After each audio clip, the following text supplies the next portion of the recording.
Kumusta kayo mga ka-anxiety ko dyan? Welcome sa aking YouTube channel. It's been few weeks guys, hindi ako nakapag-upload ng aking mga video kasi medyo na busy tayo guys. Pero ano ba talaga yung mga nararamdaman ng isang may anxiety? Kung kayo guys, nakakaranas kayo ng mga pagkakahilo na hindi nawawala, pananakit ng ulo, pananakit ng mga likod guys, hindi makatulog, minsan ang daming naiisip kung ano-anong mga iniisip, nagkakaroon ng mga emotional, alam niyo na guys, pag may anxiety ka, nagkakaroon ka ng mga nararamdaman na sensitive, very emotional, mga ganon.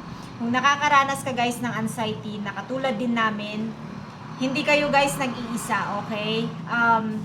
Paano ko ba na ma-manage sa daily, sa pang-araw-araw guys na buhay, na isang bilang may anxiety? Sa katulad ko guys, sa akin, since ako guys, nagso-survive din ako for how many years dealing with anxiety. It's a lot of struggle guys, sa totoo lang. Pero it's how you manage kasi yung anxiety guys eh. Karamihan guys, minsan, meron tayong mga nararamdaman na mga colds and flu, pag-ubo, sipon.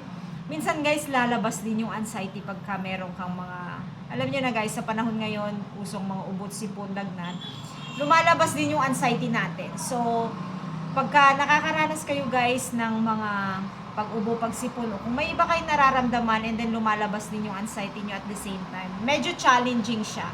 Kasi, for example guys ha, inuubo ka, sinisipon ka, and then lalabas din yung mga physical symptoms mo ng anxiety, nagkahanda halo-halo yung mga nararamdaman mo.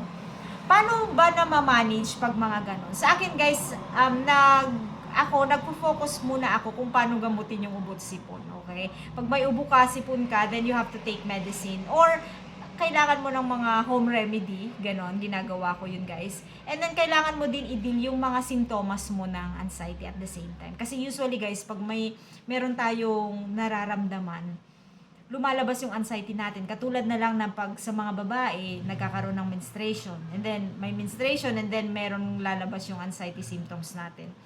Sometimes guys, we have to focus doon sa kung ano talaga yung nararamdaman natin muna. Bago tayo mag-focus doon sa physical symptoms ng anxiety. Kasi guys, yung struggle natin ng physical symptoms ng anxiety, lumalabas yan talaga. Lalo na pag na-stress ka, meron kang nararamdaman, hindi ka komportable dahil sa panahon, malamig, mainit, inuubo, sinisipon, nilalagnat, yung iba, ganon. Nakakaranas tayo ng ganon. And then at the same time, may anxiety. Sobrang hirap guys kasi nadodoble yung nararamdaman natin, di ba? Pero sa totoo lang guys, ang sikreto talaga, pag may anxiety ka, you really have to deal with ano yung nararamdaman mo talaga. Saan ba nagmumula yung nararamdaman mo? Saan ba nagsisimula yung nararamdaman mo? Tayo guys, sa akin kasi guys, marami akong mga muscle pain. Nagkakaroon ako ng back pain, neck pain. Kasi pag sa neck guys, kasama rin kasi sa anxiety yon. So when you have back pain and then neck pain, then that's part of your anxiety. Minsan guys, kahit na anong pamasahe mo pahilot, sometimes hindi nawawala. It's because of anxiety. Anxiety make you actually very uncomfortable. So, yung pakiramdam mo na hindi ka komportable, yun yung nagpupush sa'yo na makaramdam ka ng iba-ibang mga tension sa katawan, muscle tension, pananakit ng makasukasuan, or feeling mo may masakit lagi, diba? So, one thing na gusto kong i-consider guys, pag meron tayong nararamdamang anxiety is mag-focus tayo doon sa anong pinag-uugatan ng nararamdaman natin, okay? So, make it sure na yung pinag-uugatan ng nararamdaman mo is cause siya talaga ng anxiety, okay?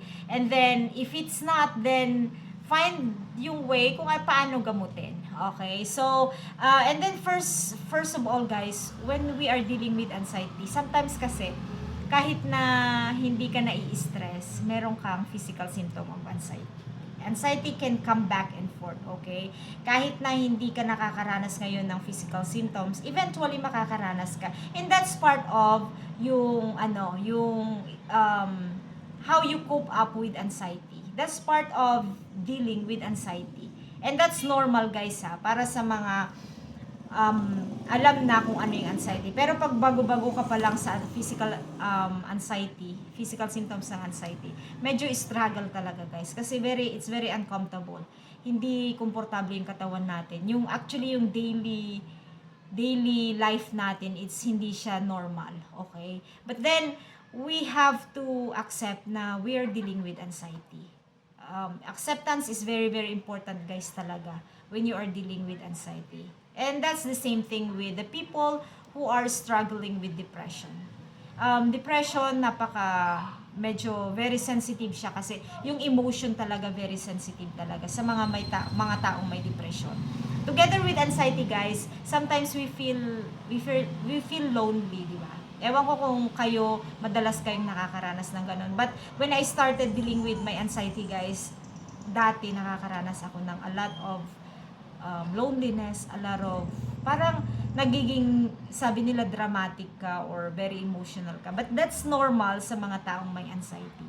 Okay, and then sometimes guys, sa sobrang overthinking ng isang may anxiety, na hindi ka makatulog or nagkakaroon ka ng sleep disturbances, yung naistorbo yung pagtulog mo. Gigising ka, matutulog, gigising ka, matutulog. And then, of course, sa na-discuss ko sa ibang video, guys, yung laging pag-ihi ka ng ihi. Minsan, it's also affect yung iyong pagpupo. Minsan, yung iba nagkakaroon ng diarrhea just because they have acid reflux, okay? I have my acid reflux also, guys. I was dealing with it and it was quite hard kasi very yung minsan feeling mo masakit yung tiyan mo, may nakain kang pero it's just part ng acid reflux.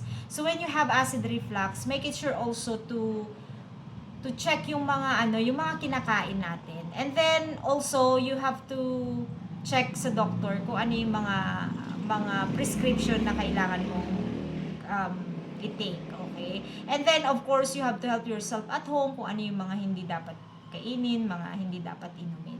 But sometimes, guys, sa aking experience, sometimes, pag okay na ako, I forgot yung meron akong acid.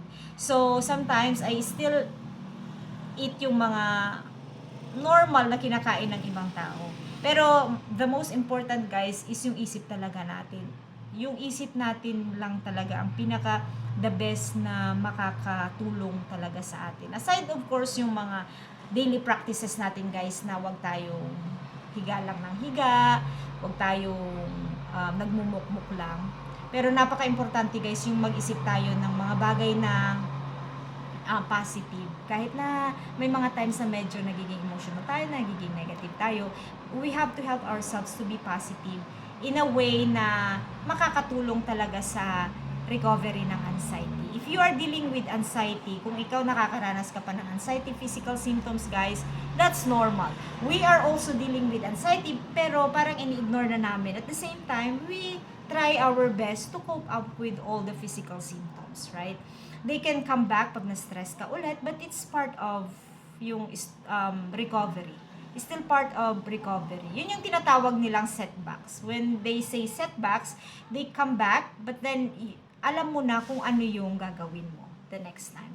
Sometimes guys, napakahirap din kasi minsan nagkakaroon ng panic attack. And then, when it come back na magkaroon ka ng panic attack, and then back to zero ka ulit, right? I know exactly, kasi nanggaling ako dyan guys ha.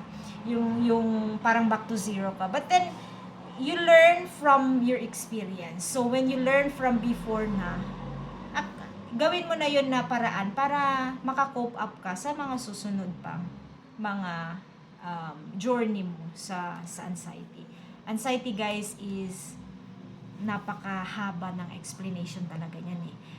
Hindi siya madali. Alam mo, sinasabi ng iba, problema lang yan, stress lang yan, pero marami kasing pinanggagalingan ang anxiety guys. Some people, yung mga babae guys, lalo na sa mga babae, yung mga nanganak, pagkatapos manganak, nagkakaroon sila ng mga anxiety physical symptoms guys, and a lot of emotional stress guys sa mga babae na hindi rin naintindihan minsan ng mga kalalakihan, right?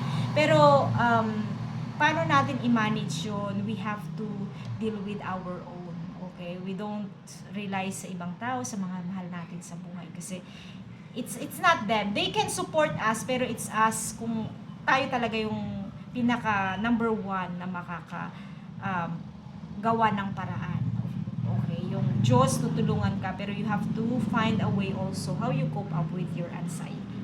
And then sa akin guys, sa aking mga struggles, I've learned a lot guys. Pero at the same time, when it come back, sometimes nakakaranas ako.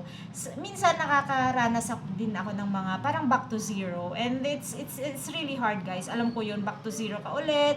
And then mararamdaman mo ulit. Meron kang nararamdaman. Minsan may bago pa nga guys, di ba? And then that's the time na papacheck up ka ulit. Kasi, okay, parang natatakot ka, di ba? Yung takot guys is it's normal for the anxiety people na nakakaranas ng mga anxiety symptoms. It's normal na matakot tayo kasi nga kahit wala kang anxiety natatakot ka, di ba? Sa may anxiety guys, sobrang laki ng takot talaga. Pag tinamaan ka ng takot, ayan na naman. Pero that's normal guys ha. I cannot consider myself na I'm very strong na and I'm not dealing with any physical symptoms now. I am struggling, but I know how to cope up na. I'm not 100% guys, but I'm just sharing my own na I can, you know, minsan yung sarili ko tinutulungan ko talaga na i-push ko yung ano na naka-survive nga ako noon. Bakit ngayon hindi ako makaka-survive? So that's how I teach myself to deal with any physical symptoms nowadays. Okay, sa ngayon kung nakakaranas ako. Actually guys, yung parang hilo, parang nagiging normal na sa akin yon. Yung pananakit ko ng ulo dati guys, sobrang sakit ng ulo ko. Ngayon pag sumakit yung ulo ko guys, okay, parang it's normal na. Sometimes I take Advil guys ha, I take Advil. Pero parang okay, minanamanage ko siya. I go with the flow kasi. I go with the flow kung ano yung naramdaman ko. I make it sure na nag-check up din ako, sometimes ganon. Para confident ako na I deal with anxiety. Okay?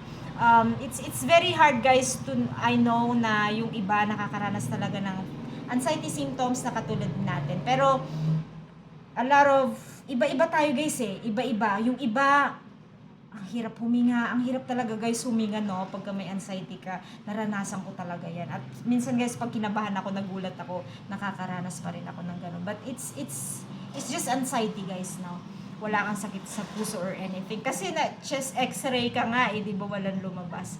So, don't think more than what you know. Kasi, the more na nag-overthink ka into something, the more you will struggle. So, that's actually the secret, guys.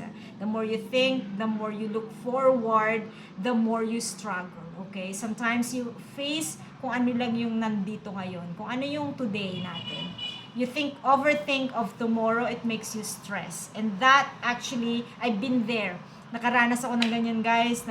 Nag-iisip ako after 5 years, kung bukas, kung ano-ano. And the reality is, you get more stress into something. Okay? For me guys, I am dealing with anxiety, but then I am still enjoying what I have.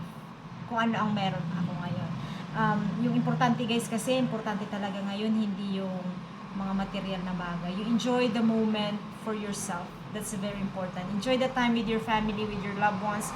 Enjoy with your friends when you have friends, but pick yung mga right people, okay? So you don't get stressed, okay? And then, pick the things that makes you happy. Kung ano yung makakapagpasaya sa'yo, gawin mo. And that's all about life, di ba? Kung ano yung makakapagpaligaya sa'yo, yun talaga yung gagawin mo para ma-less tayo sa mga iniisip. Kung ano yung mga iniisip natin. Kasi kanya-kanya tayong pinaghuhugutan guys eh. Kanya-kanya kung saan nanggagaling yung mga pinaghuhugutan natin. Kung ano yung nararamdaman natin, tayo lang nakakaalam. So, find the root kung ano yung nagkukos ng iyong emotions, nagkakaroon ng yung mga emotional distress. And then, find a way to cope up with everything, with your emotions, with your physical, kung ano yung nararamdaman mo. That's part of anxiety, guys. I've been there. Grabe talaga yung todong impact ng anxiety symptoms sa buhay natin. Alam ko napakahirap, guys, naiintindihan ko talaga kayo, pero sobrang magpasalamat tayo kasi yung mga bagay na binigay pa rin sa atin ni Lord, yung mga good things na nangyari sa atin, we still have to appreciate those things. Ito guys, pagsubok to na dinaranas natin o nararanasan natin, but still we have to wake up in the morning and feel good. We still feel good kahit na may mga physical symptoms. Okay guys? And I hope to see you again sa aking susunod na vlog. I'll see you again guys. Thank you so much sa inyong pag-support ng aking YouTube channel. I see you again guys. Thank you. Bye!